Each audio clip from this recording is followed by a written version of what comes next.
What's going on, YouTube? How's everybody doing? I hope everybody's doing great. As always, I missed you guys so much, man.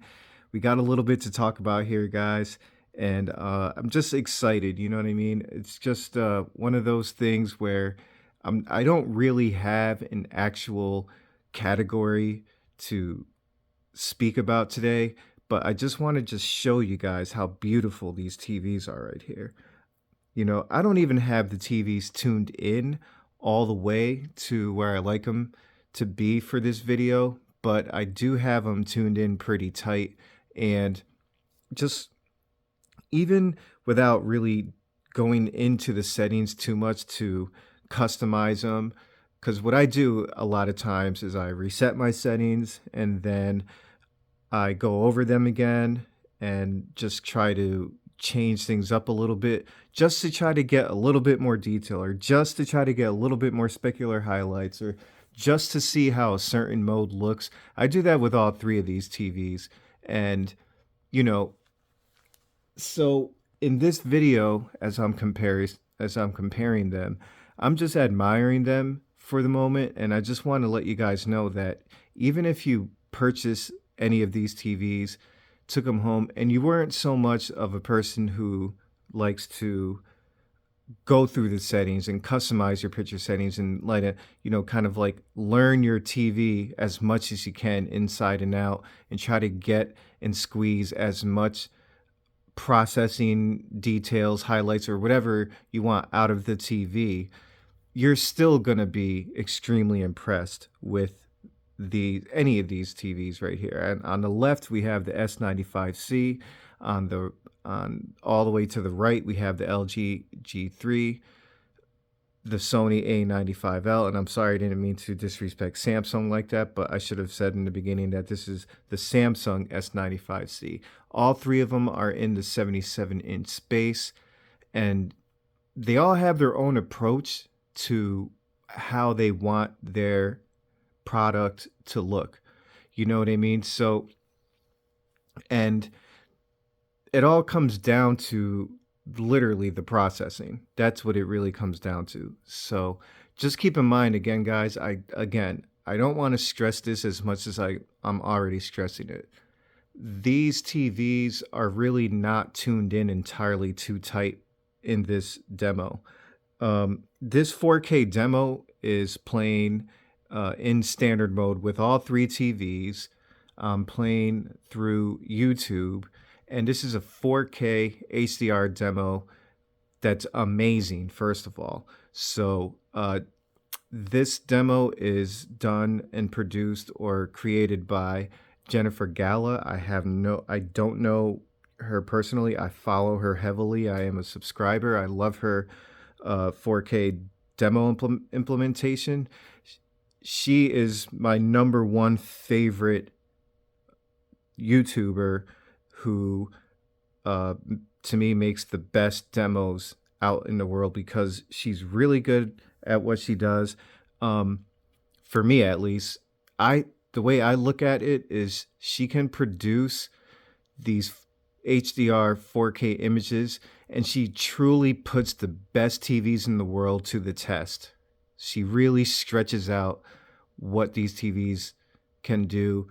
And it can expose the TV in a good way, and it can expose the TV in a bad way. And because of that reason, I really like to use her 4K demos because that's how good they are. Details, HDR impact, colors, motion, effects, fine details, everything. She's one of the only HDR demo YouTubers that I know that can do it as good as she there's really nobody else that can do it, in my personal opinion, better than her. And I'm subscribed to a bunch of them, but she's my favorite one. So thank you, Jennifer Gala, for whoever you are. I know you don't know me, but thank you so much if you watch this video, for letting us use your demo. You are truly the best. But so with that being said, the A95L, again, this is really what I want to talk about the most, is the processing.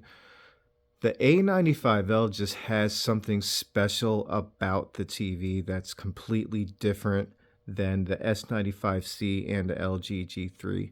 So for me, when you have these three premium TVs lined up in a row like this, and you're just trying to, just have fun and just look at the demos and see what these TVs can do without really going into fine tuning the settings and trying to make them look alike. I think that's what actually makes these comparisons more interesting, because you can see the different approach and the way that the three TVs are actually set up, more differently. Sorry for the ad there. I'll go skip through it. Um, Let me just go ahead and skip through this one here. This one, for some reason, can really. All right. So when these three TVs again are all side by side with each other, you just start to notice the little advantages that they all have. And it really does come down to the processing and kind of what your personal preferences and how a TV processes an image or motion or colors or whatever implementation that they decide in the direction that they want to go to, or whatever their panel technologies are able to, do that have an advantage over the other one. So they all have different advantages too.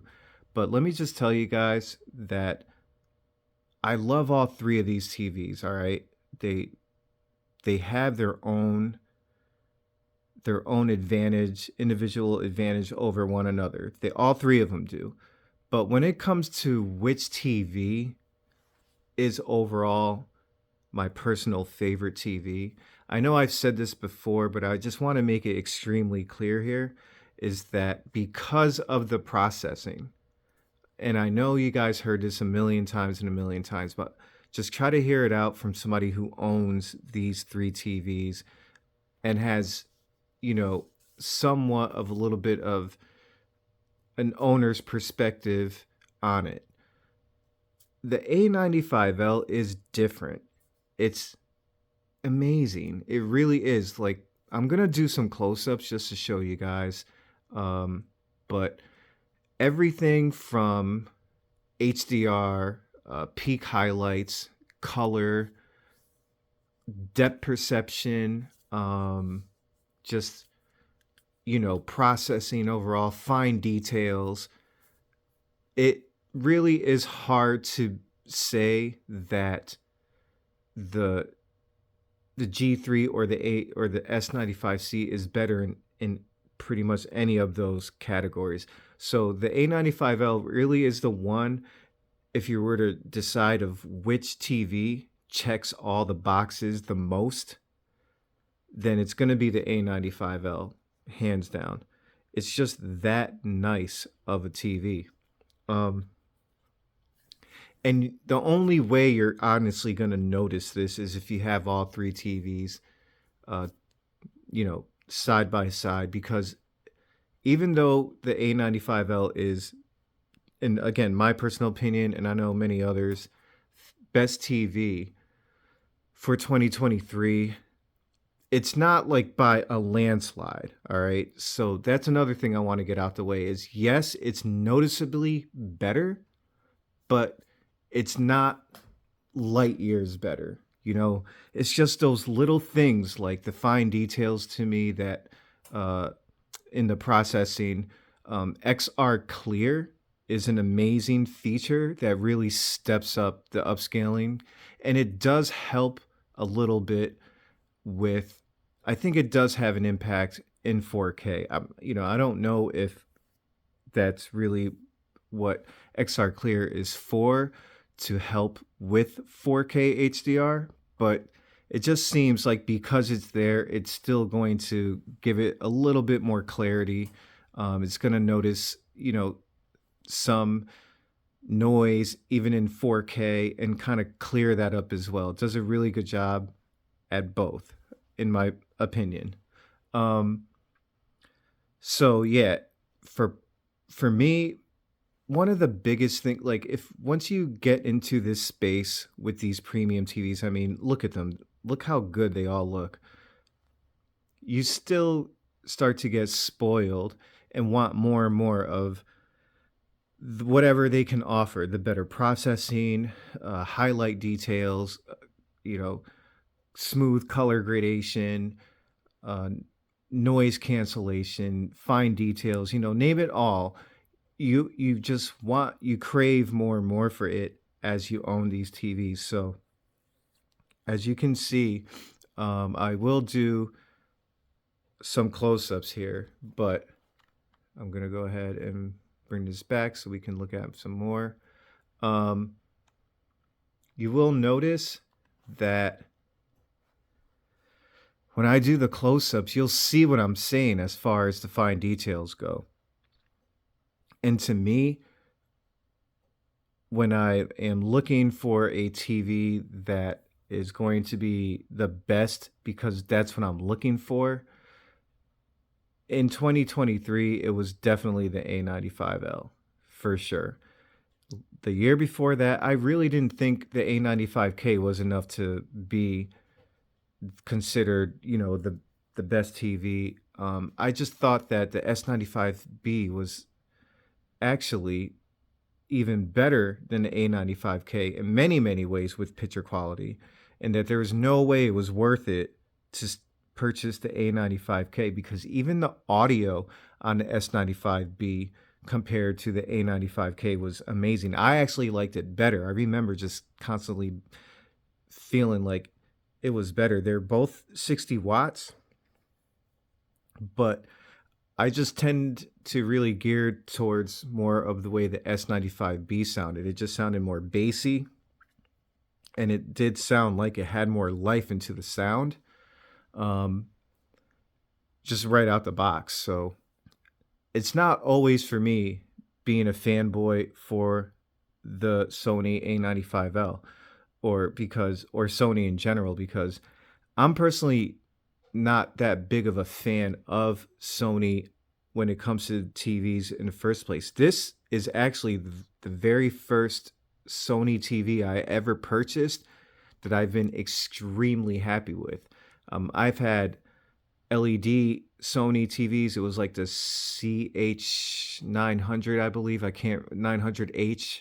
I can't remember, but it was a 85-inch TV that I replaced another Samsung 85-inch QLED with. And I actually was more upset that I got rid of the Samsung when I purchased the Sony, because it didn't get as bright or as colorful as the Samsung QLED, but I was having dropout issues with my PS4 at the time with that Samsung. So I got so annoyed, I got rid of it and replaced it with a Sony, but I wasn't happy with the Sony compared to the prior Samsung in terms of brightness and color and things like that. So just, I just wanted to kind of make my point here that, this is the only Sony TV that I've truly ever thought was literally the best TV I ever owned in my entire life.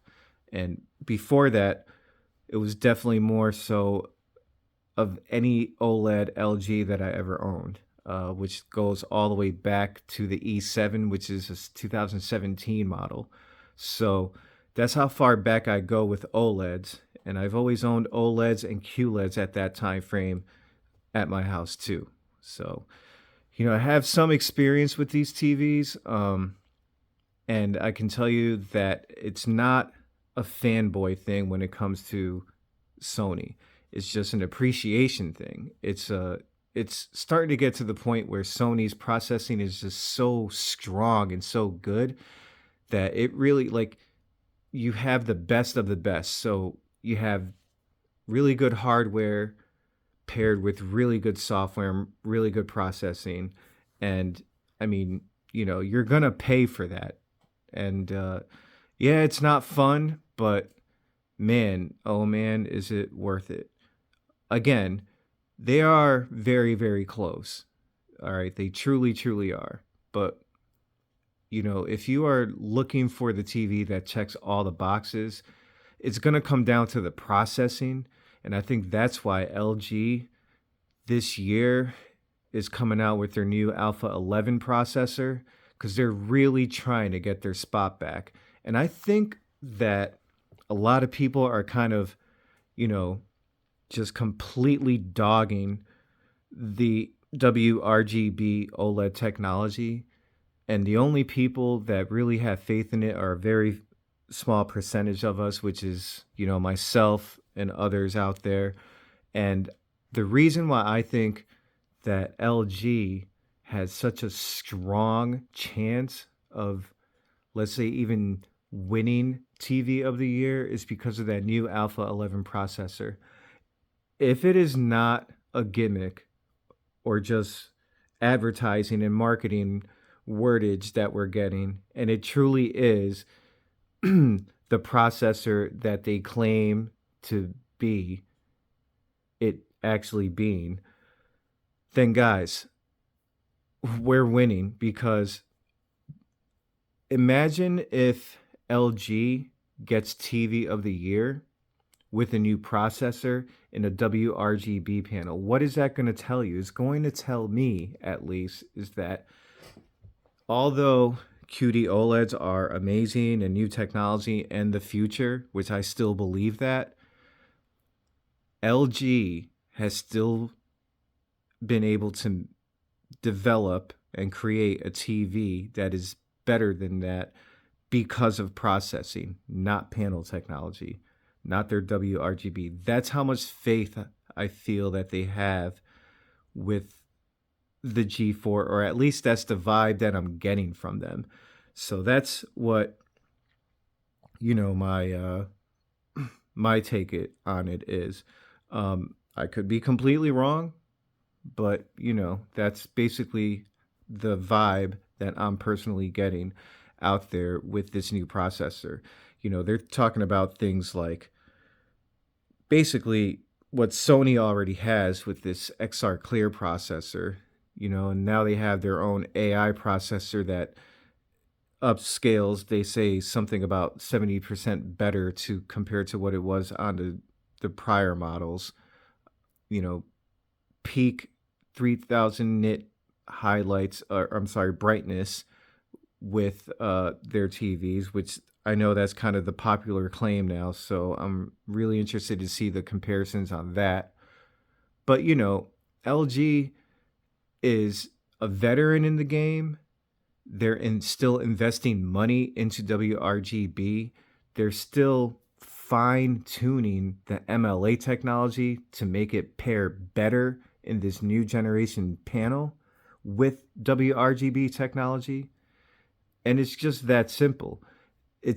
They're not giving up. They're investing a lot of money, and they are that confident in creating another just monster TV with the new A11 processor, with a new gen panel. They are going all out on this, and they're not getting the credit that they deserve.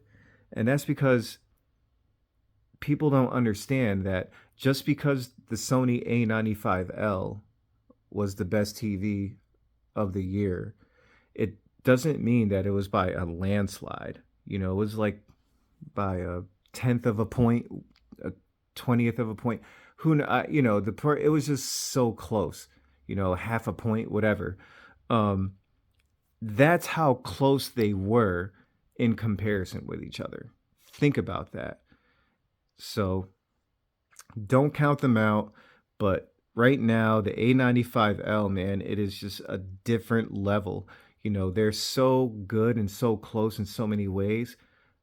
But Sony is teaching these brands that there are levels to this. And the level that they're at right now is at the top. Is that simple. So I'm going to go ahead and pause it here. And I'm just going to do some close-up for you guys. All right, I'm going to walk up to the TV and I want to do some close-ups for you just to show you exactly what I mean. All right. So now we are going to the G3 first. LG, the Sony and the Samsung are going to be very identical, but When you walk up to the TVs and you really look closely, let's just look at, for example, this crater section right here, right? You can see there's a lot of details, correct? Look at that. I want to get even closer. Now let me just show you something over here. Look at what Sony's processing does to the same section. Look at that. Look at the fine detail. You see how you can see the fine details, the smaller craters, so much more clearer? You see that? I'm just trying to prove a point and they're detailed. It's not even like, yeah, you can see them and they're there and they're noticeable. They're there and they're detailed. That's what I keep trying to tell you about. Sony takes it to another level.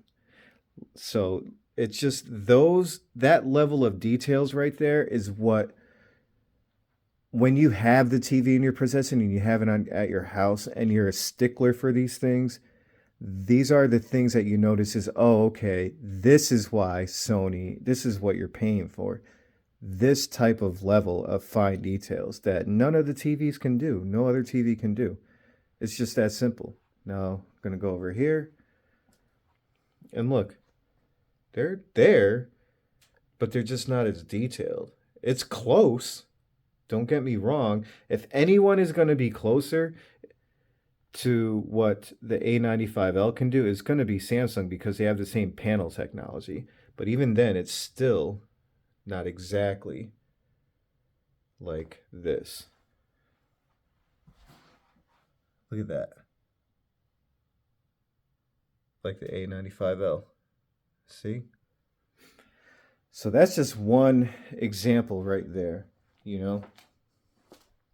And that's what LG is working on right there. They want to be able to get to that level of processing, but staying with WRGV instead of having to invest money on a new technology and, you know, basically start from scratch and things like that. You know, those are the things that, and they're confident they can. And if they're confident they can, then I'm confident they can. So we're just going to see and put it to the test. We never know until we actually see it. All right, so I'm going to go ahead and let this roll. So like I was saying, my point is that you can have the best technology in the world on a TV, right? The best panel technology. You can have the best color purity, things like that. But it's, guess what? It's really not going to matter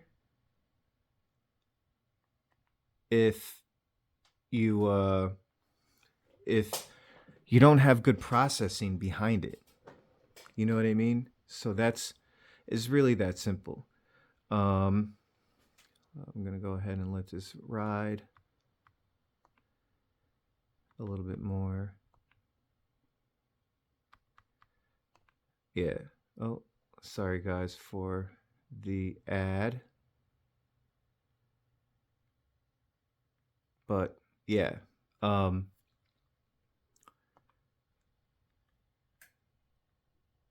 Sorry, let's just press play.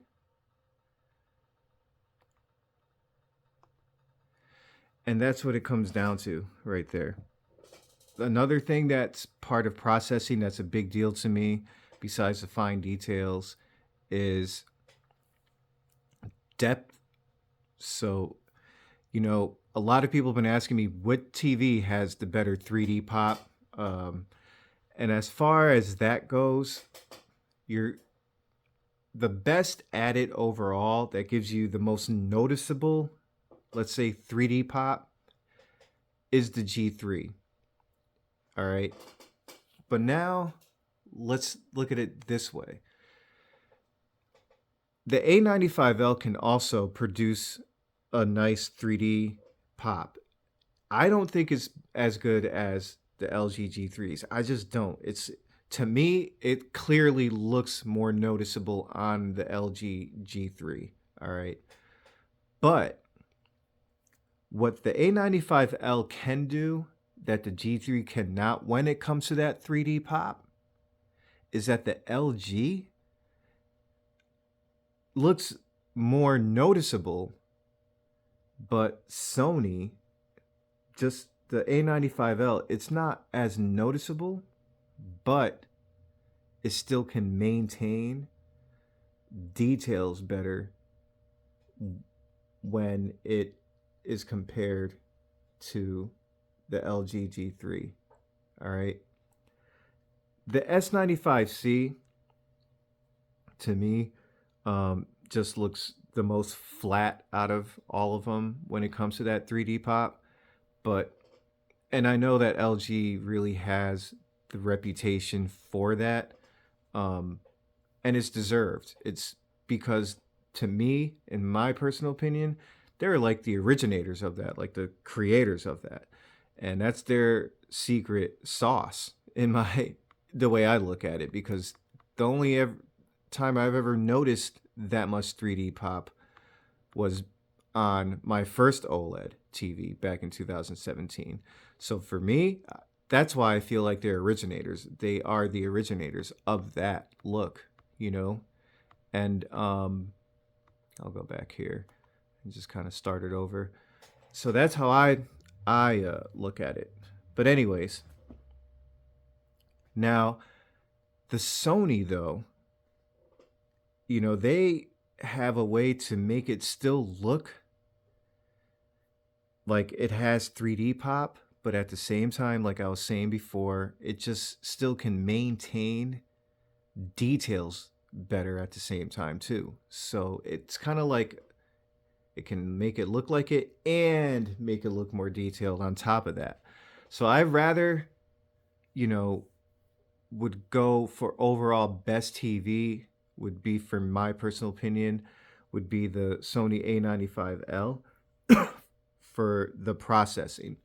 And there's different forms of processing, as we all know: motion processing, motion clarity, just color, HDR processing, upscaling, things like that. There's so much, but if you're looking for a TV that checks off all those boxes better than its direct competition, which right now we are pretty much on the top tier levels within that competition, man, I'm sorry, guys. I love the G3. I love the S95C, but for me, it's the A95L, definitely in first place, the LG G3 in a very close second, and then the Samsung S95C at third. They're all splitting hairs. They all have their advantages over each other. But yeah, overall, processing is a big thing.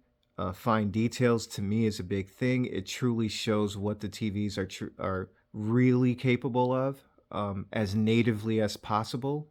And the A95L does it the best. You can turn, actually, reality creation and live color are both off in this demo, and on the A95L, and it still looks the best and most detailed. And reality creation is supposed to bring the details out better without making it look artificial. Um, and it does a really good job at doing that too. So because of that reason, for me, when a TV can just look amazing with less assistance from other features that you or settings that you have to enable versus the other ones, that's a clear winner to me as far as processing goes. Um, and when you turn those or enable those features on and not have to rearrange all your settings because you turned a certain feature on, the A95L does that the best. Um, you don't have to mess around with the settings anymore. It's like, just because you enabled a setting in the A95L, let's say you turned live color on, it still figures out how to maintain the fine details the best. That's what you're paying for. That's what people don't really talk about.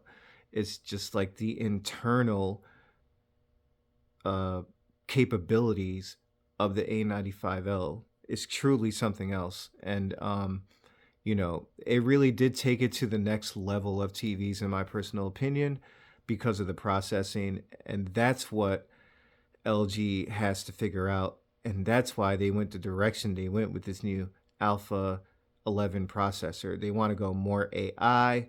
Uh, and they're really trying to do the same thing that Sony is doing. And it's clear. Um, you know, Samsung's processor, I don't believe they are interested right now in upgrading the processor of their QD OLED lineup, only because it's still new to them. You know, it's their third generation. And I just feel like for them, they're going to just really concentrate, I think, on their Neo QLED and maybe more so the 8K space, as I see that that processor is the one that Samsung's really been kind of concentrating on this year. I think they're gonna wait till next year when the possibility of getting an 83-inch QD OLED, and I have a feeling they're gonna pair it with a new processor as well. So they're gonna really want to kind of take over from there, and then Sony's gonna have to try to figure out if they're coming out with a new processor at the same time to stay on top. And you know, that's my take on it. But for 2024, I think LG has a really good chance of winning TV of the year because of the extent that they went to get to where they are on that TV. And let's just hope for the best, because at the end of the day, we're all winners, man. And that's the best part about it. So that's really what I wanted to talk about in this video. I know it wasn't as, you know, informative with any particular details about next year's models or anything like that. But, you know, um, I just wanted to really talk about, you know, those things because I just feel like it doesn't get spoken of enough. And, you know, people will kind of generally speak about it and saying, oh, it's the processing, that's why Sony's the best. And I get it. But it's those fine details and that fine processing, that the way it can just still maintain details, color, depth perception, you know, the 3D pop, motion is great on the TV, sound, the way it can make HDR highlights and specular high all at the same time. You know how hard that is to do? You know how much of a beefy processor you have to be able to handle all that? And Sony is, I'm just mind blown by it. You know, I liked I loved the TV so much. I thought the TV was so nice. I literally bought it twice. So, you know, I'm a big fan of the A95L, and I don't mean to just keep talking about it, but you know, guys, it is truly amazing. I'm gonna do one more comparison here, and I just kind of wanna. Oh, sorry, guys. I'm gonna go back a couple seconds, and I want to just show you guys something right here. Let me go back another couple seconds.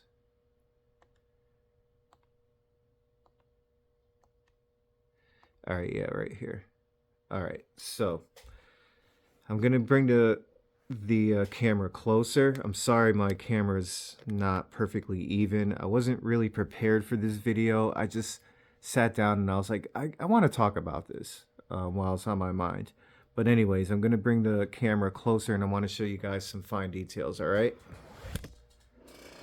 All right. So now here's another sample of how amazing this TV, the A95L, can be. As you can tell, all three TVs look great. They do. They truly, truly do.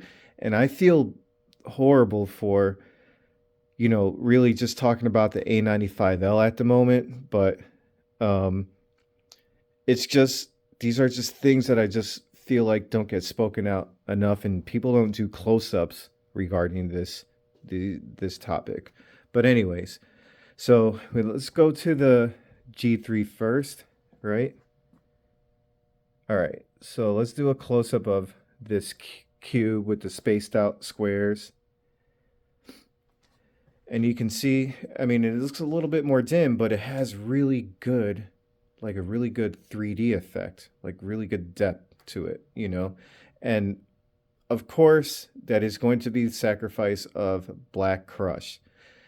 The more 3D you want it to look with an LG, the more you're going to crush the black levels. So it's hard because there's really no good balance in between that the processor can do. And that's an example of it, while maintaining fine details. So you can see some fine details there. They look a little bit washed out because of the white subpixels pushing the brightness out for that specular highlight there. But then we're gonna go to the A95L. And you see that same area right there? See how you can actually see the fine details right there? Without losing shadow details, but still maintaining a 3D, like a depth perception. Like you can see, like in between the smaller cubes, it still looks really 3D-ish. But it's not crushing the blacks. You can still see details in the darker areas. See that? Right there. You go back to the G3 and you see how you can't see it as much as darker, but you can see the details more and color more in the A95L. Now we're going to go here. It's maintaining the color with not as much detail, and it still looks a little bit crushed compared to the A95L. And guys, that's with reality creation and live color off. Look at that. Look at those fine details inside. So LG is close, but it's just the processing taken to another level with the A95L. So that's really the last example that I want to use. Again, guys, we're splitting hairs here. You know, you're not going to notice this unless you're really into what these TVs can do. If you're a stickler for certain things, and over time, as you own these TVs, you know, you can talk to anybody who constantly gets newer TVs every year. They want the best of the best, and they will tell you the same thing. It really comes down to the processing and how much you want. If you really want the best of the best, you got to really step up and get there. But they're so close, you know, it starts to turn into a value thing. And that is where everybody has a different preference and an opinion on is what is value to you. So, you know, it's never going to be exactly the same. But guys, I want to thank you for your patience with me. You guys are the best. I'm sorry for the long video. This really just kind of came out of nowhere for me. Didn't really know what else to talk about besides this, but I feel like this is an important topic to talk about when it comes to these three TVs.